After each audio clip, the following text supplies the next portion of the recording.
वृंदावन धाम की जय। श्री सद्गुरुदेव भगवान की जय। महाराज जी, आपके चरणों में कोटि कोटि प्रणाम। गुरुदेव, आप हमेशा सत्संग में कहते हैं कि जैसे भी हो गुरु और इष्ट के सन्मुख आकर अपने अपराध को स्वीकार कर लो। महाराज जी, पिछले कुछ समय पहले मुझसे आपका अपराध बन गया था, फिर मैं व्यभिचार प्रवृत्ति में लग गया था, फिर आपकी कृपा से बच पाया और हृदय से प्रायश्चित करना चाहता हूं, जैसे भी आपको उचित लगे वैसा दंड। नाम जप करो, सबसे बड़ा प्रायश्चित नाम जप है। अगर नाम जप करोगे तो सब ठीक हो जाएगा। आगे से हमसे कोई गलती ना बने। हम क्यों गलती करें?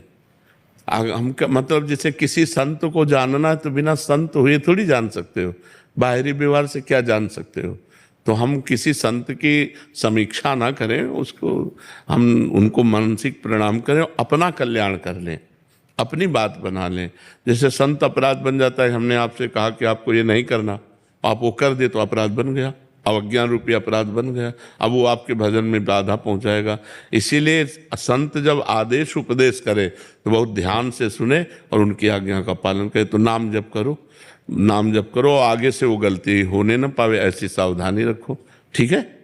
शिक्षा के बाद हुआ था तो अब हाँ, माफ हो जाएगा। हाँ, जब आप नाम जप करोगे, मंत्र जप करोगे, हृदय जलेगा तो अपने आप शांति हो। और माफ करने वाली तो लाडली जो है ठाकुर जी है, अपने लोग तो सब उन्हीं की शरण में है। जी। पायल गुप्ता जी, अलवर राजस्थान से। श्री हरिवंश। श्री हरिवंश महाराज जी। महाराज जी, मन में अनुरूप योजनाओं का क्रियान्वयन ना होने पाने के कारण मन बहुत विचलित व खिन्न हो जाता है। ऐसी परिस्थिति में कैसे उसे वश में करके भगवत चिंतन में लगाएं? जब तक भगवान को अपना नहीं माना जाता और भगवान में महत्व बुद्धि नहीं होती, तब तक इस मनोराज्य जिसे आप कह रहे हैं, इसे मनोराज्य कहते हैं। ये मन कल्पना करता रहता है, ऐसा हो जाए, ऐसा हो जाए, फिर ऐसा हो जाएगा, हम ऐसे सुखी हो जाएंगे, फिर हमें ये मिल जाएगा। इस तरह की जो मनोराज्य वृत्तियां हैं, ये नाम जप से काटी जाती हैं। हम नाम जप का एक तार निरंतर ऐसा अभ्यास करें कि इसको संकल्प विकल्प बनाने का अवसर न मिले। अब रही अनुकूलता और प्रतिकूलता की बात, वो हमारे जीवन में आएगी, उसे काट नहीं सकते, क्योंकि शरीर की रचना पाप और पुण्य, शुभ और अशुभ कर्म से हुई है।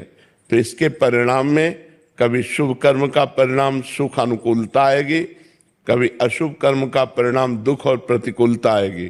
नाम जापक दुख और सुख को समान भाव से सहे।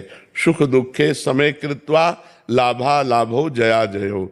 जो लाभ और हानि में, जय और पराजय में, सुख और दुख में समान रखे, वो है भगवान का चिंतन, वो है भगवान का नाम, वो है भगवत आराधना।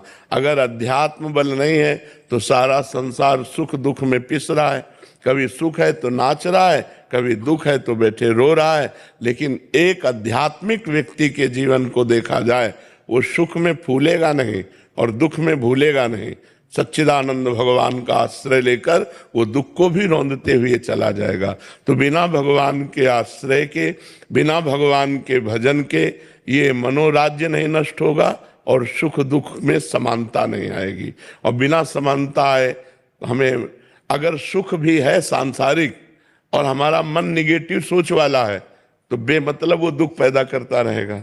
और अगर सांसारिक सुख की कमी भी है, हमारा मन पॉजिटिव है, तो बहुत आनंद मिलेगा। तो मन को पॉजिटिव बनाने के लिए हमें भगवान का आश्रय और भगवान का भजन अत्यंत आवश्यक है। इसके बिना हम दुखों से निवृत्त नहीं हो सकते।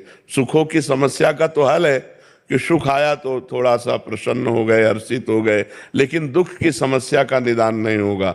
भजन दुख को मिटाएगा, भजन दुख सहने की सामर्थ्य प्रदान करेगा और सदा सदा के लिए दुख को अंत कर देगा। आत्यंतिक सुख की प्राप्ति हो जाएगी। भगवान का नाम मंगल भवन है, दसों दिशाओं में आनंद प्रदान करने वाला है। नाम जपत मंगल दिश दशहु, दसों दिशाओं में मंगल होगा यदि भगवान का नाम निरंतर जपा जाए और भगवान का आश्रय लिया जाए। दूसरा कोई उपाय नहीं है, क्योंकि इस संसार को दुखालयम कहा गया है और हमारे शरीर की रचना पाप और पुण्य कर्म से हुई है। केवल पुण्य में शरीर देवलोक, केवल पाप में शरीर नरक, और पाप और पुण्य दोनों मिश्रित मृत्यु लोक। तो पाप का फल दुख और पुण्य का फल सुख, अवश्य में भोक्तव्यम, कृतम कर्म शुभाशुभम। इसलिए नाम जब भी ना मिले, सिर्फ प्रतिकूलता ही प्रतिकूलता मिले, ऐसा हो ही नहीं सकता, ऐसा हो ही नहीं सकता है। तुम्हारी कल्पना है केवल दिन ही दिन रहे या केवल रात ही रात रहे, ऐसा हो ही नहीं सकता। दिन आएगा तो रात आएगी, रात आएगा तो दिन आएगा, ऐसा हो ही नहीं सकता किसी के भी जीवन में कि उसके जीवन में केवल प्रतिकूलता ही हो, ऐसा हो ही नहीं सकता। क्योंकि रचना ही शरीर की हुई है शुभ और अशुभ कर्म से, तो उसको सुख आएगा। पर हम कह रहे हैं सुख में भी अगर निगेटिव भाव है, नकारात्मक सोच है, तो अनुभव नहीं कर पाएगा सुख का। और दुख में भी सकारात्मक भाव है तो दुख का प्रभाव नहीं पड़ेगा। तो प्रायः नकारात्मक भाव हमारा बढ़ता रहता है। सुख मिला, कहीं ऐसा न हो जाए, कहीं ऐसा न हो जाए, ऐसा हो गया तो क्या हो, वो दुख की कल्पना करके दुखी हो रहा है। इसलिए अवसर ही मत दो कल्पना करने का, राधा राधा राधा ऐसा नाम जप करो। अक्षय जी, महाराष्ट्र नागपुर। हमारी माई श्यामा जी को राजू। महाराज जी, आपके चरणों में कोटि कोटि प्रणाम। महाराज जी, आप कहते हैं कि नाम जप से बढ़कर जीवन में कुछ भी नहीं है, नाम जप नहीं तो सब बकवास है। महाराज जी आगे ये कहना चाह रहे हैं, महाराज जी भाव इनका है कि महाराज जी फिर मंत्र जप का क्या, दोनों वो में क्या अंतर? नाम और मंत्र एक ही आता है, नाम और मंत्र एक ही आता है, उसको अलग करके नहीं देखते हैं। जैसे 16 नामों को हम महामंत्र कहते हैं, जो हरे कृष्ण कृष्ण कृष्ण हरे हरे, हरे राम राम राम हरे, इसे मंत्र नहीं कहा गया, इसे महामंत्र कहा गया है। तो नाम और मंत्र और महामंत्र सब एक ही है, लेकिन जो वैदिक मंत्र हैं वो पवित्र अवस्था में जपे जाते हैं, और जो नाम है वो किसी भी समय जप सकते हो। अपवित्रा पवित्रो वा सर्वावस्थांगतोपि वह यह स्मरेत पुंडरीकाक्षम सवायाभ्यंतरा शुचि। वो बाहर और भीतर से परम पवित्र होता है जो कमल नयन भगवान श्री हरि का नाम स्मरण करता है। तो आप जैसे नाम है तो आप शौचालय में बैठे हुए भी अंदर अंदर जप सकते हो, लेकिन मंत्र नहीं, मंत्र पवित्र अवस्था में जप सकते हो। तो नाम और मंत्र ये सब एक ही हैं, भगवत प्राप्ति कराने वाले जी। लक्ष्मी शर्मा जी, राधे राधे। महाराज जी भगवान में पूरी आस्था है, हर कर्म उनको समर्पित भी करते हैं, परंतु भगवान में मन नहीं लगता। महाराज जी नहीं, जिसमें आस्था होती है उसमें हमारा मन लग जाता है। नहीं, उसे आप समझ ही नहीं पा रहे हैं।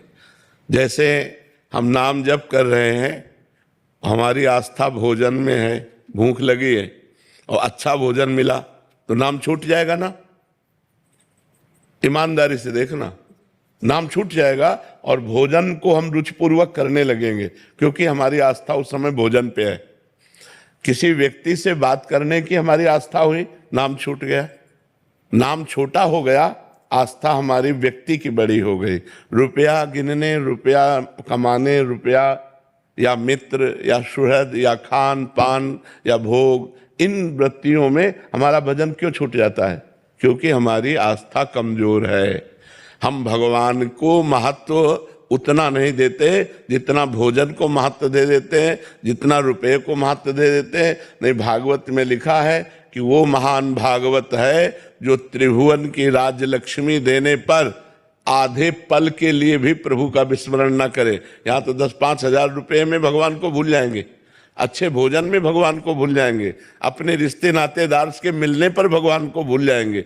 तो हमारी आस्था भगवान, हम जबान से कहते हैं कि हमारी पूर्ण आस्था है, लेकिन पूर्ण आस्था जिस दिन हो जाएगी उस दिन आपका चिंतन पूर्ण हो जाएगा, आपका चिंतन निरंतर भजन भगवान में होगा। जैसे अब अपने लोग हैं तो अपने लोगों को भोजन मिलता है तो प्राण पोषण के लिए उसे डालते हैं, स्वाद के लिए नहीं, ये पदार्थ नहीं, जितने से प्राणों का पोषण हो जाए बस उतने के लिए। महत्व जब भगवान का होगा तो न रुपए का महत्व होगा, न भोजन का महत्व होगा, न मान प्रतिष्ठा का महत्व होगा। तो जब आस्था होती है भगवान में तो केवल भगवत भाव रहता है, ये पहली पहचान है। हाँ, भजन में जो तन्मयता है वो हम अधिक से अधिक बढ़ाने की कोशिश करते हैं, हमसे त्रुटि हो जाती है, पर भजन छूटने की हमारे अंदर व्याकुलता हो जाएगी। तद स्मरणेन परम व्याकुल। आस्था ही तो सारी चीज है। हमारा दृढ़ विश्वास, दृढ़ आस्था परमात्मा में हो तो हर समय हम प्रसन्न रहेंगे, हर परिस्थिति में हम प्रसन्न रहेंगे, हर समय हमारे अंदर नाम चलेगा। तो अभी आस्था और बढ़ाओ, अभी रिश्ते नातों में आस्था है, अभी रुपए पैसों में आस्था है, अभी अपने शरीर में आस्था है, अभी भोगों में आस्था है। हमारी बात को समझो, ये ऑपरेशन थिएटर है अध्यात्म का। पूरी आस्था जिस दिन परमात्मा में हो जाएगी उस